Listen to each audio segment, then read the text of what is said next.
इस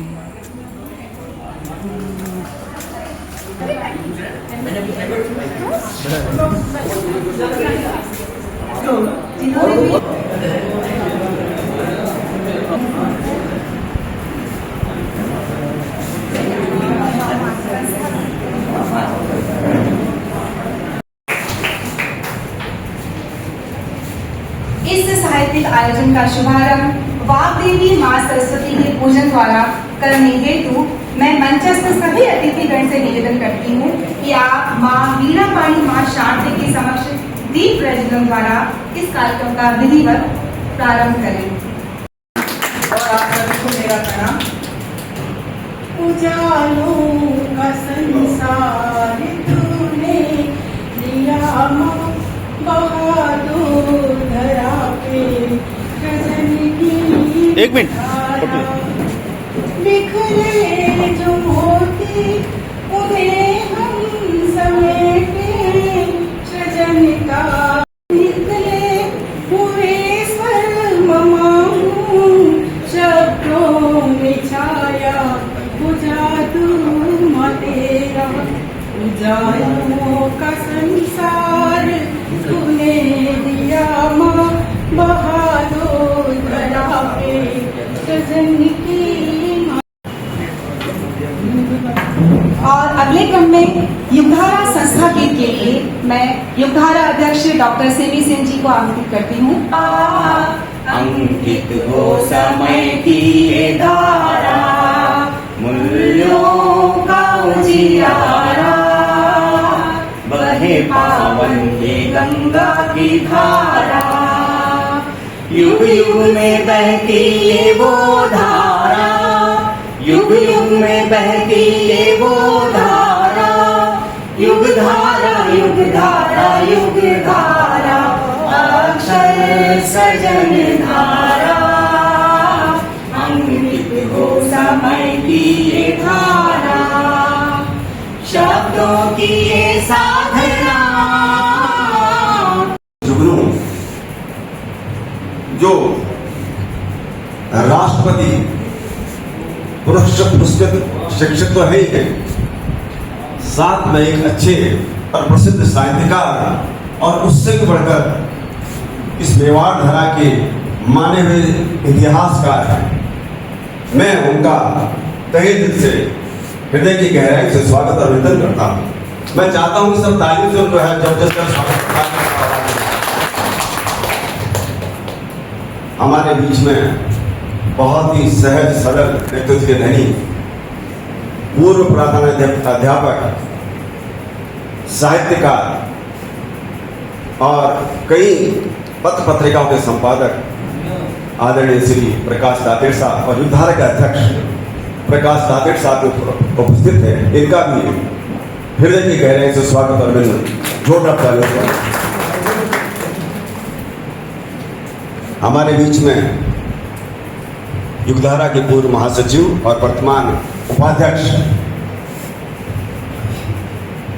और प्राध्यापक, एक साहित्यकार और आज के वार्ताकार के रूप में डॉक्टर सिमी सिंह उपस्थित हैं। मैं उनका भी हृदय से स्वागत और अभिनंदन करता हूं। मेरे लगते जिगर मोहतरमा सुश्री नंदिनी शर्मा के व्यक्तित्व और उनके खानदान के बारे में कुछ जानकारी आपके सामने पेश करूं। जब किसी को उसके जज्बात, हालात, एहसास और दर्द उसके जिगर को कुछ हाले दिन कागज पर उतारने को मजबूर कर दे, ऐसे में ही एक कवित्री का जन्म। सुश्री नंदिनी के जीवन पर निम्नलिखित शेर सटीक व्यक्त है। मेरी जिंदगी में गम इतना था तो दिल भी यार कई दिए होते। सुश्री नंदिनी एक जन्मजात प्रतिभा संपन्न कवित्री हैं, जो जब 7वीं कक्षा में पढ़ती थी तब से ही उनका दिल लिखने को मजबूर करता रहता था। दिल में जो जज्बात उमड़ते थे वही कविता बनकर कागज पर उतरते थे। यही सिलसिला पढ़ाई के साथ चलता रहा। उच्च माध्यमिक, फिर स्नातक और योग में डिप्लोमा के साथ मनोविज्ञान में परास्नातक। कविता लिखने का क्रम पढ़ाई के नोट्स के बनाने के साथ चलता रहता है, जो अभी तक अनवरत चल रहा है। कविता रचना में माता ऋतु का बहुमूल्य योगदान रहा। माता हमेशा नंदिनी को प्रोत्साहित करती रहती थी, जबकि वह खुद एक असाध्य बीमारी, लाइलाज बीमारी से कई साल से लड़ रही थी। उसके पास खुद को जिंदा रखने के लिए हमेशा ऑक्सीजन की निरंतर जरूरत रहती थी। ऑक्सीजन के बिना उसका सांस लेना लगभग असंभव था, क्योंकि उसके फेफड़े सांस लेने लायक ही नहीं बचे थे। वो घर के सारे काम को जो हो सकते थे वो ऑक्सीजन की नली लगाए हुए करती रहती थी। ऐसे मुश्किल हालात में भी वो अपने 3 संतानों को पाल रही थी। उसे अच्छी तरह मालूम था मेरी मृत्यु कभी भी हो सकती है, इसलिए हर पल नई आशा से अनेक दवाइयाँ खाती रहती थी। मैं भी उसके लिए होम्योपैथी की कई नई नई दवाइयाँ खोजता और उसको देकर आजमाने के लिए कहता, मगर मर्ज इतना बढ़ चुका था कि कोई भी दवा असर ही नहीं करती थी। इन परिस्थिति से मुझे उसे गुजरते हुए नंदिनी का अपनी मजबूरी से जीती हुई देखती रही। वही पीड़ा उसके अंदर दिल को कई झटक देती रहती थी। वही पीड़ा और निराशा नंदिनी की कविता में उतर आई। घर में दादा मनोहर लाल, दादी राधाबाई और पिता कैलाश चंद्र थे।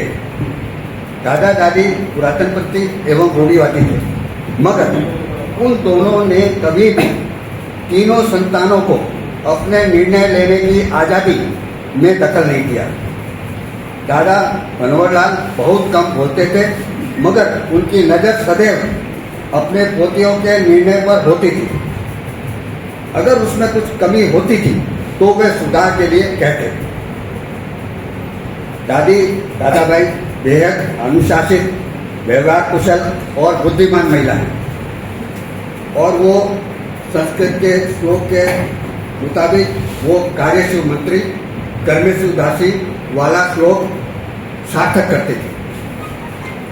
वो अपने बेटे और पोतियों को टोकती तो नहीं थी, मगर जमाने के साथ चलने में यकीन रखती थी। घर के हर फैसले में उनकी सहमति अंतिम और आवश्यक होती। इसलिए जब बड़ी पोती भव्या ने MCA के लिए बाहर जाकर पढ़ने की इच्छा जाहिर की तो दादी राधाबाई ने आगे आकर समर्थन किया और साथ में उसकी अपने पिता के साथ बेंगलोर जाने की और हॉस्टल में रहने के लिए आवश्यक सामान दोनों बाप बेटे के साथ भेजा। ये दादाजी और दादी से निवेदन करूंगी कि आप भी मंच पर आगे आए।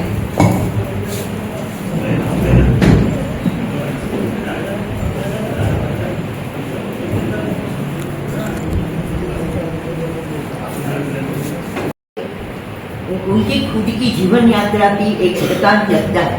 उनकी जीवन यात्रा लगती है, इसमें इसे कुछ पाया है। बार बार ऐसा लगता है कि जैसे घटनाओं का विवरण दिया गया है वो सब जैसे उन्होंने आंखों से देखा हो, जैसा पिक्चर से देखा, जो उन्होंने आंखों से देखा ऐसा लगता है। उन्होंने बड़ी नजदीक से खेले इसका अनुभव किया है।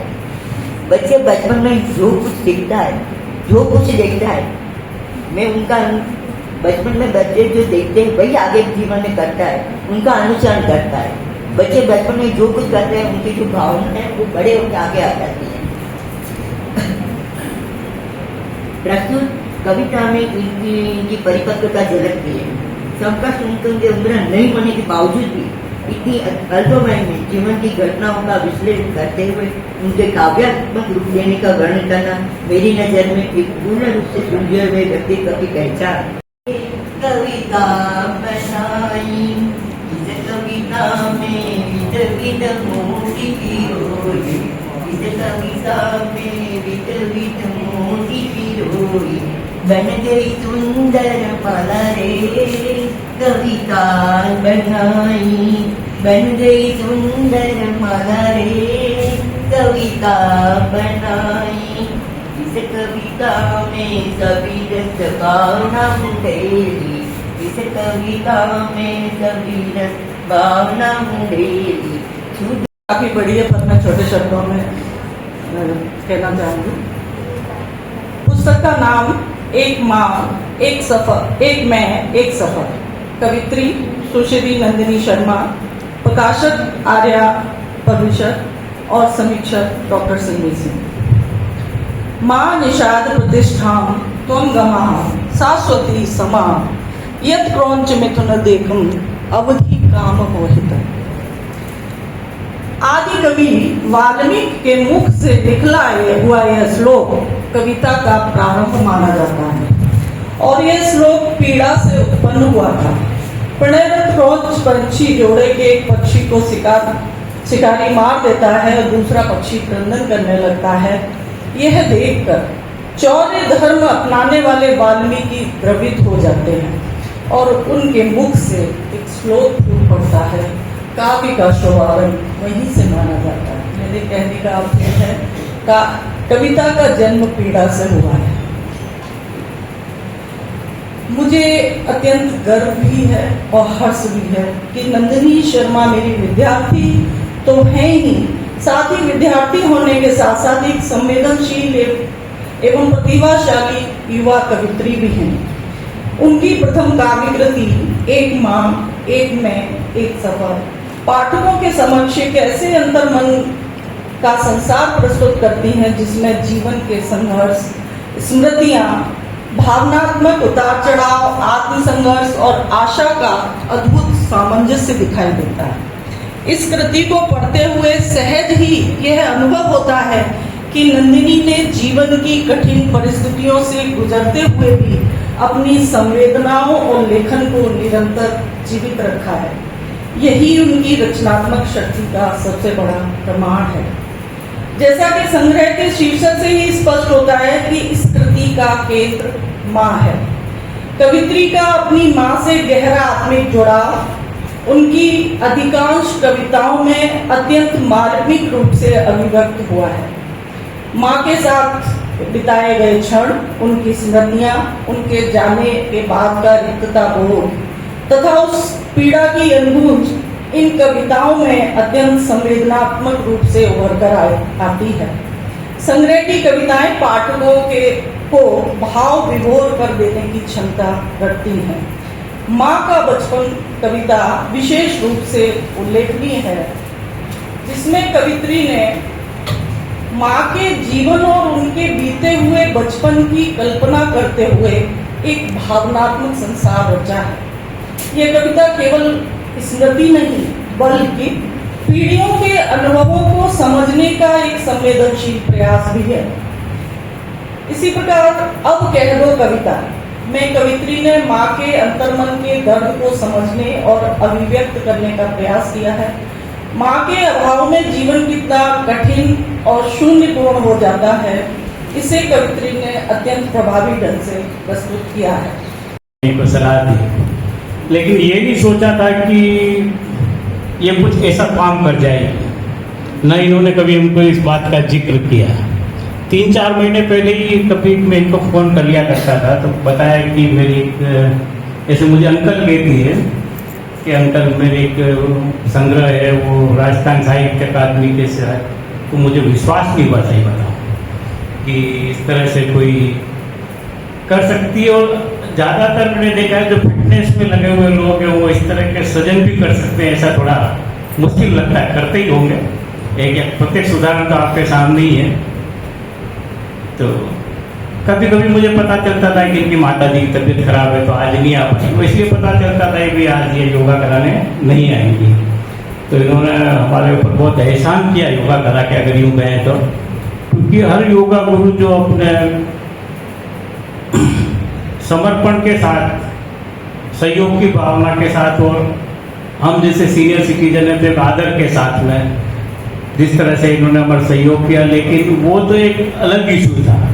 अब आपने इस तरह का सृजन किया, इसके लिए मैं ऐसे तो मैं बेटी मानता हूँ, तो पिता की तरफ खुश होना भी मेरा हक बनता है, लेकिन मैं आपको, आपके परिवार को इस विशेष मौके पर हार्दिक बधाई, शुभकामनाएं। एक माँ, एक मैं, एक सफर के विमोचन के लिए यहाँ एकत्र हुए हैं।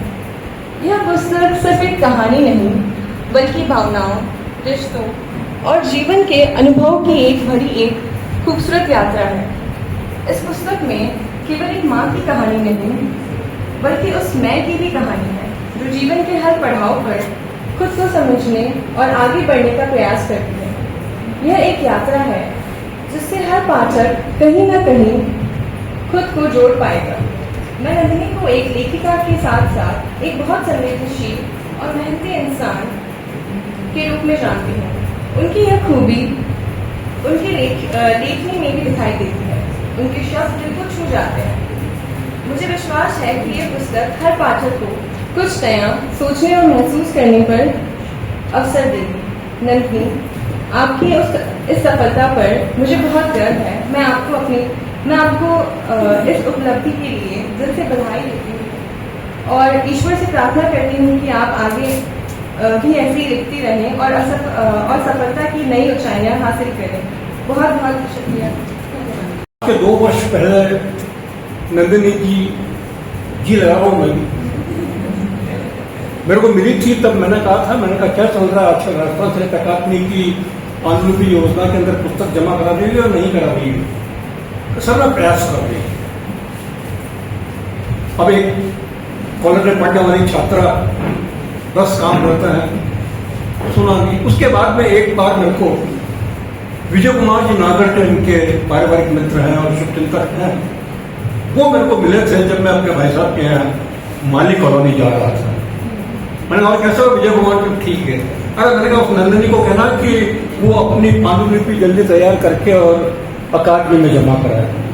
तो उन्होंने मुझे कुछ ऐसे समाचार दिए कि उससे मेरा हृदय द्रवित हुआ। विजय कुमार जी ने मुझे कहा कि उनकी माता जी नहीं रही।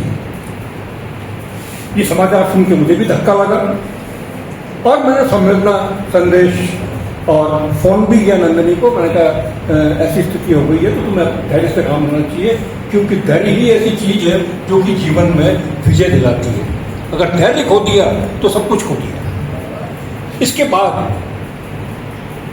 मैंने इस साल की विज्ञप्ति ने भेजी तो इन्होंने पांडुलिपि तैयार की और कुछ भी नहीं कहा, न कोई वार्तालाप, न कुछ भी नहीं, क्योंकि निमित्त पाठी है ये। कम बोलती है, कम मिलती है, कम आती जाती है, अब ज़्यादा आना चाहिए क्योंकि अब कोई कवियत्री हो गई है। तो बड़ी खुशी हुई मेरे को ये जानकर के मेरी बात को मानी और मानकर इन्होंने अपनी पांडुलिपि जमा कराई। और पांडुलिपि जमा कराने के बाद इस वर्ष 17 मई को ये मेरे पास मेरे घर पे आई और आते ही एक बात का मैंने कहा बधाई तेरे को बहुत बहुत नंदिनी। बड़ी खुश हुई कि आपको इसकी प्रस्तावना लिखनी है। मैंने प्रस्तावना मैं जरूर लिखूं। कारण इसका एक था कि समाचारों को मैंने सुन रखे थे और दिमाग के अंदर वो चल रहे थे कि एक मातृ विहीना कवियत्री आज मेरे समक्ष आई है, तो मुझे कम से कम उसके सम्मान में भूमिका लिखनी है। आप यकीन नहीं मानेंगे, रात को 11 सवा 11 बजे तक मैं पढ़ता रहा और 1:30 बजे मैंने प्रस्तावना लिख के कंप्लीट कर दी और अगले दिन इसको भेज दी। अगले ही दिन भेज दी। मुझे इतनी खुशी हो रही थी कि मैंने कहा नंदिनी देखो आई है मेरे पास, तो मेरा अपना दायित्व है कि मैं उसकी पुस्तक की प्रस्तावना तत्काल लिख के भेजूँ। तो ज़्यादा नहीं, 8 घंटे में प्रस्तावना लिख के मैंने भेज दी। अब एक बात जो मैं सदन को भी कहना चाहता हूँ, मंच को भी कहना चाहता हूँ, उसके गहरे जख्म भी जब आपको पता लगे वह हार गई थी अपनों से या उसे हराया गया था, अपनों ने। जब आपको पता लगे वह थम गई, चुप रही सिर्फ आपके लिए, फिर उसकी हर डांट हर बात समझ आने लगेगी। फिर माँ बुरी नहीं लगेगी। जब आपको दिखने लगे आपकी माँ का संघर्ष, आपको माँ समझ आ चुकी होगी, और जब माँ समझ आ चुकी होगी तब माँ ही नहीं रहेगी। ये पंक्तियाँ मुझे बहुत ही हृदयस्पर्शी लगी। इन्हीं पंक्तियों के साथ मैं अत्यंत भावपूर्ण और संवेदनशील पंक्तियों की रचनाकार युवा साहित्यकार नंदिनी शर्मा जी को अपने उद्बोधन के लिए बहुत ही प्रेम से आमंत्रित करती हूँ।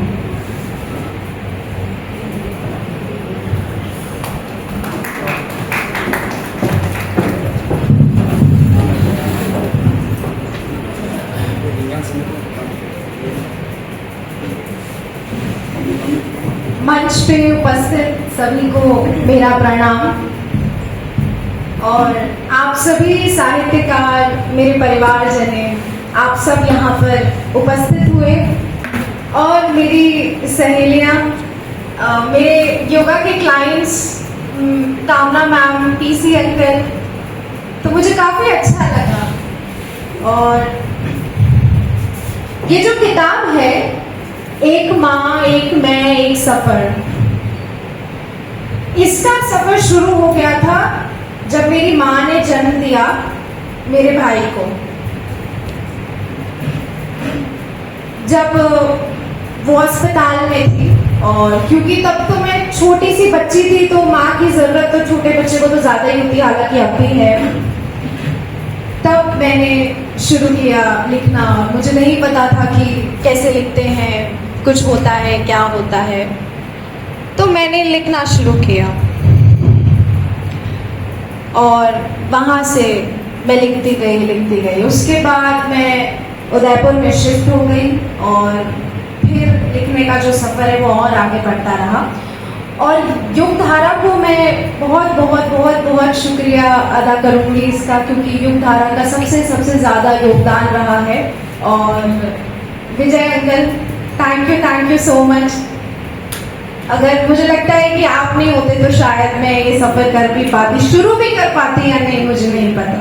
दादेश uncle, thank you so much, thank you. और तातेर अंकल को भी मैं शुक्रिया कहूँगी बहुत बहुत ज़्यादा, क्योंकि ये जो प्रोग्राम यहाँ पर कंडक्ट हुआ है, ये जो प्रोग्राम यहाँ पर हुआ है, इसमें सबसे ज़्यादा जो योगदान है वो तातेर अंकल का है। Thank you so much uncle.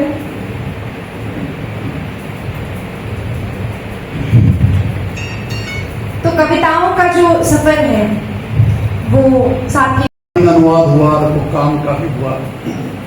तो उसमें एक बंद था, मैंने 9 दिन वो नवरात्रि लिखी थी उनको, कि मैं एक बंद रोज, उसमें एक बंद था वो, नंदिनी तुम्हें बहुत याद आएगा।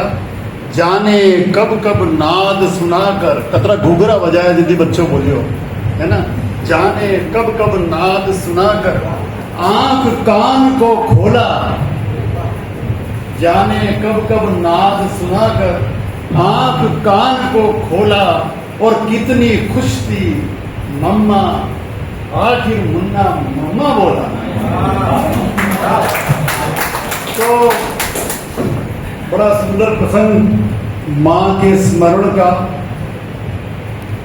आदरणीय प्रकाश जी सर, मैडम चंद्रकांता बंसल, मैं बंसल जी का पड़ोसी हूँ। यहाँ संयोग देखिए आपकी पड़ोसन भी मिली, तो मैंने आप ही कह दिया था कि मेरे बंसल जी नहीं छू। नंदिनी खुद भी एक गौरवशाली बेटी, तुम्हारे बारे में तो बातें करूंगा ही। सिमी मैडम जो मेरे दर्शन की साथी भी है, मेरे परिवार की है, हम लोग मिल जाते हैं कभी कभी, कब हाथ हिल जाता। बहुत अच्छा बोली तुम्हारी कविताओं की, जो उन्होंने अपील, जो उन्होंने वर्गीकरण, और जिस तरह से उन्होंने एक शिक्षक के रूप में अपने बच्चे का विषय किया है, वो तुम गौरवशाली हो। यही गौरव नागर मैडम ने भी दिया। बड़े भाग्य होते हैं अभी जैसा प्रकाश जी ने कहा था कि मैं क्या कुछ दे सकता हूँ, मैं क्या कुछ कह सकता हूँ, ये कविताएं हैं, अनु बैठी हुई है, हम लोग जानते हैं कि कविताएं कैसे लिखी जाती है। मैं भी 8वीं क्लास में था, तुम्हारी और मेरी बहुत कहानी मैंने आज ही सुनी, मैंने तुम्हें देखा भी नहीं। मुझे प्रकाश जी ने कहा था कि आप 28 को कहाँ हैं, मैंने कहा मैं यही हूँ। मैंने यही नहीं पूछा कौन सा बस मैं आपसे मिल लूंगा इस बहाने सब मित्रों से, करना क्या है, कुछ नहीं पूछा। तुम्हारी जो कविता आई, कविता की डायरी, वो है ना PDF मुझे भेजी गई, मैंने कुछ भेजने की जरूरत नहीं, किसी को आने की जरूरत नहीं, मैं दिन भर पढ़ता रहता हूँ। तो एक किताब और पढ़ जाऊंगा।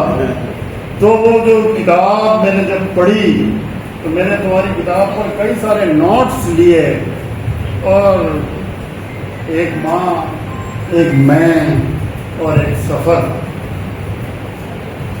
और जो कविताएं मैंने तुम्हारी छांटी है, जो सब मित्रों को पढ़नी चाहिए कम से कम, वो इसलिए पढ़नी चाहिए, मैं बहुत हकीकत कहता हूँ और एक बहुत बड़ी बात कहता हूँ, हम सब एक परिवार के हैं। एक बहुत बड़ा डायलॉग है जो मुझे माँ कहती थी, मेरी माँ, संयोग से जब ये कल मैं तैयारी कर रहा था, मेरी माँ की कल पुण्यतिथि थी। माँ भी चली गई, 13 साल हो गए। उसके जाने के बाद मुझे लगता है कि माँ कहाँ है, क्योंकि मैं भी उनका मन नहीं था, घर का मन नहीं कहता है, तो सबसे ज्यादा मेरे पिता भी कवि थे, और इतने बड़े कवि थे कि आप कल्पना नहीं कर सकते। लेकिन माँ भी कवियत्री थी। माँ का दोहा है, माँ का तो कई दोहे हैं माँ के, और बेटी बेटी कभी कभी मीरा पे भी लिखवा देती। तो मेरी माँ का सौभाग्य था कि सारी बहुएं इन्हें हैं, तो किसी भी बहू को कहती थी लिख, वो तो केवल संतु लिखती थी, ठीक है ना। सब 2 अक्षर उसको आते थे। उदयपुर की थी और गहलोत परिवार की थी, देखिए आप प्रताप का जो परिवार है वहां की। लेकिन वो जिस तरह से उसकी कविता फूटती थी, वो कहती थी कि इस माला को बेचने निकले हैं, तो वो कहती थी कि माला में जो गुण वेदो तो क्यों बेचे मणिहारा, माला तो मन की बनी और काट का भारा, और माला में जो मन सत वेदो या माला में जो गुण वेदो क्यों बेचे मणि। निवेदन है कि आप सभी 7 जुलाई को विज्ञान भवन में ही इस कार्यक्रम में पधारें।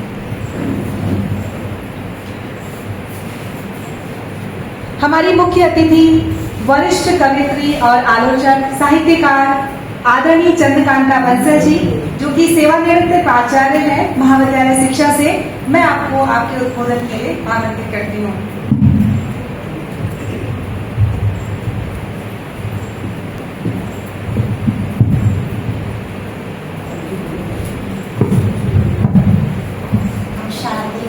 नमन, सम्मानित मंच और सम्मानित सभी और युवा कवित्री नंदिनी जी, बहुत सुंदर संचालन करने के लिए खूबसूरत समीक्षा रखने वाली सिद्धि जी, नागर मैडम, ताजिम साहब, मेरे बड़े भाई साहब, आदरणीय ताकिर साहब, जी भाई साहब, मटपाल सर और बहुत सारे लोग हमारे बीच बैठे हुए हैं। आप सबके प्रति मेरा अभिनंदन, सादर नमन। सबसे पहले तो मैं आभारी हूँ प्रकाश जी सर की कि उनका एक छोटा सा फोन था कि इस कार्यक्रम में आना है, और वो इतना विनम्र और इतने सम्मान के साथ था कि मैं ना नहीं कह सकती, और मुझे आना ही था। अशोक जी मंथन भी यहाँ है और सारे लोग धारा का विशेष प्रेम रहता है आप लोग सबके साथ में, जब भी बुलाते हैं तो जरूर हाजिर होते हैं।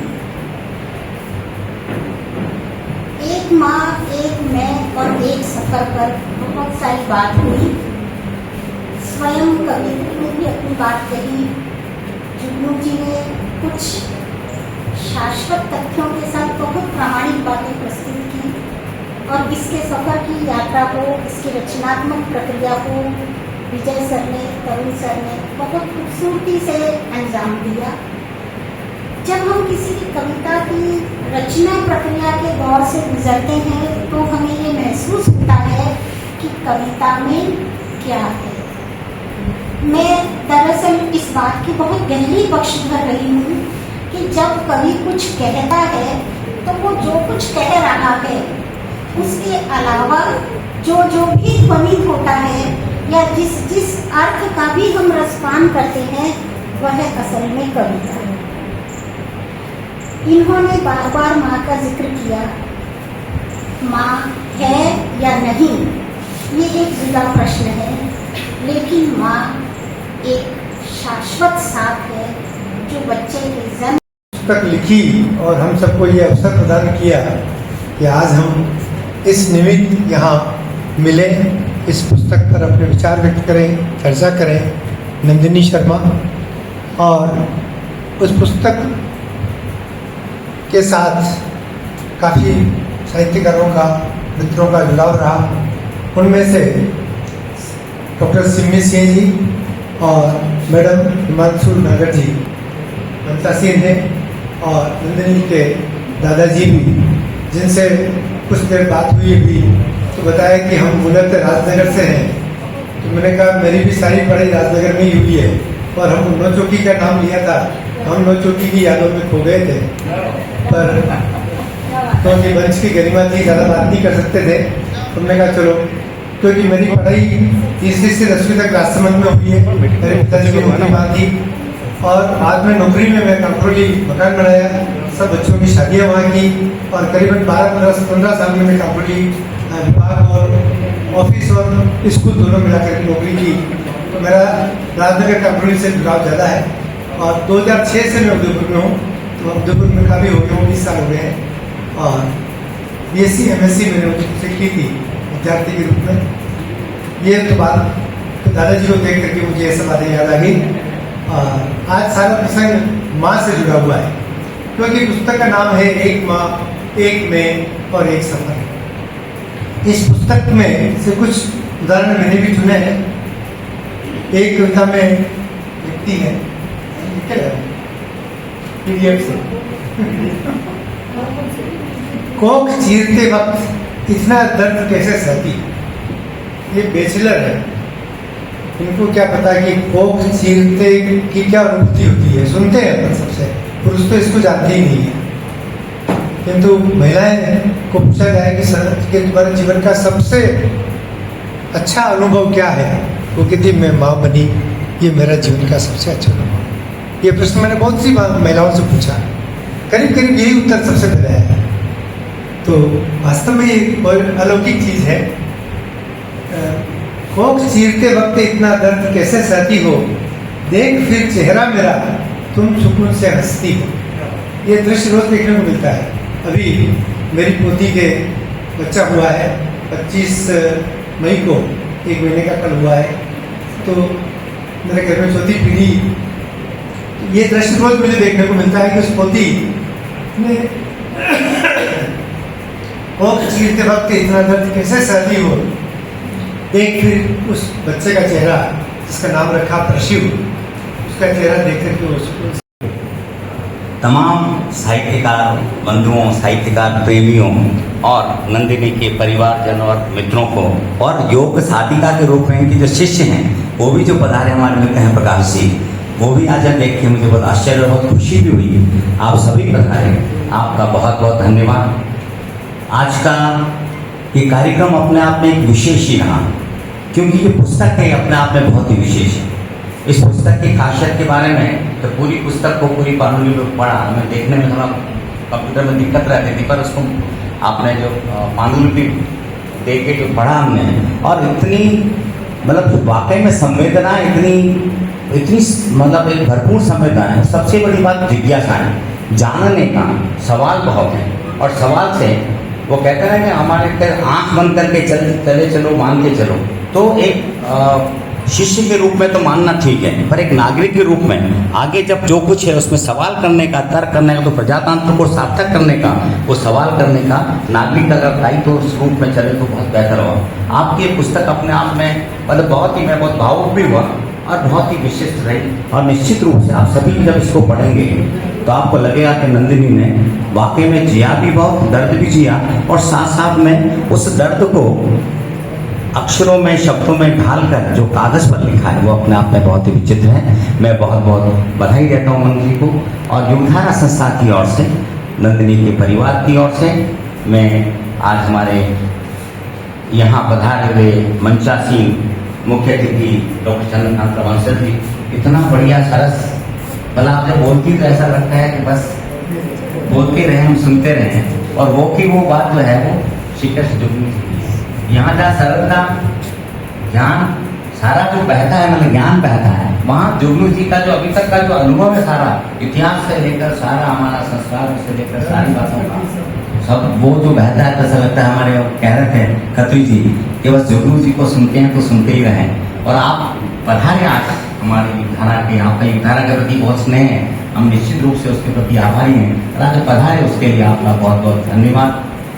हमारी खासतौर से परिवार के ही हैं, हमारे हिमांशु नागर जी, विजय जी की धर्मपत्नी, उन्होंने, और आपने इतना बढ़िया और इतनी बढ़िया जो है वो अपनी गीतिका जो सुनाई, बहुत प्यारी लगी। आपका सिमी जी हमारी, पर फिर भी इस रूप में आपका बहुत बहुत आभार कि आपने बहुत बढ़िया समीक्षा जो है उन्होंने की। तो और साथ में दादा जी आप पधारे, बहुत अच्छा लगा।